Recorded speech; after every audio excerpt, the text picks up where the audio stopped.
Sunday evening, everybody. I'm KHOU 11 meteorologist Pat Cavlin here with another look at what's going on for tomorrow. I just want to give you an update on the storm threat for tomorrow. We are expecting a few hailstorms as we go through the day on Monday. So the severe threat for today is pretty much over with.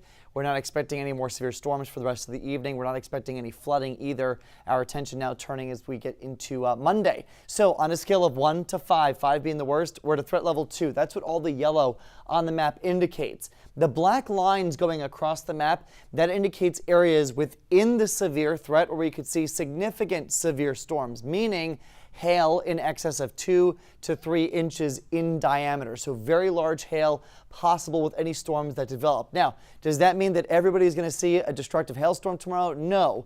It's actually a pretty isolated chance, but it's still there nonetheless. So storms have to form tomorrow, then they need to become severe, and then once they become severe, do they have the potential to produce that very large hail? So again, not a widespread threat, but still something that we are going to be keeping a very close eye on for tomorrow.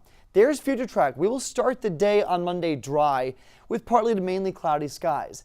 By the afternoon, anytime after lunch, let's say 1, 2, 3 o'clock, that's when downpours will start to move across the area.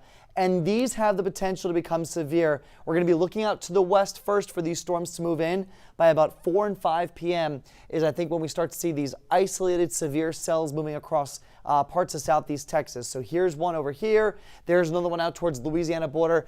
Take this with a grain of salt. The model is not going to tell us exactly where these storms happen. It just gives us an idea of what the situation could look like through the afternoon, and it gives us an idea of the timing as well. So again, we're talking about afternoon into the evening, a couple of isolated cells. The model is hinting at the fact that as we get later into the evening towards sunset, we could see these cells start to merge into a big blob of storms, and then that could pose a damaging wind threat. So those are the two threats that we are following for you as we get into Monday afternoon. But again, it is a hail-driven threat for us.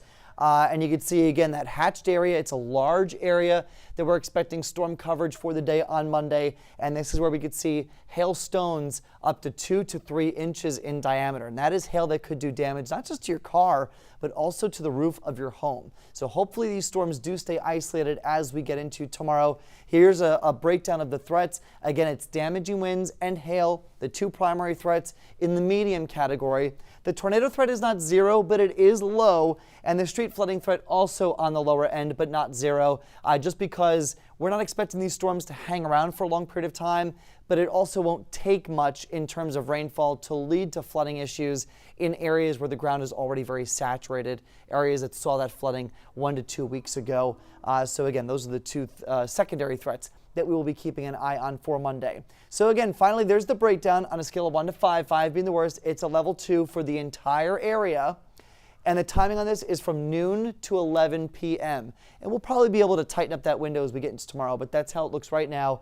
And the threats, again, in order: very large hail, damaging winds, and maybe 1 or 2 isolated tornadoes. So one more day of active weather for us before we jump into some quieter weather for the middle of the week. I'll have the latest on that coming up at on the KHOU 11 News tonight at 10 o'clock. We hope to see you there.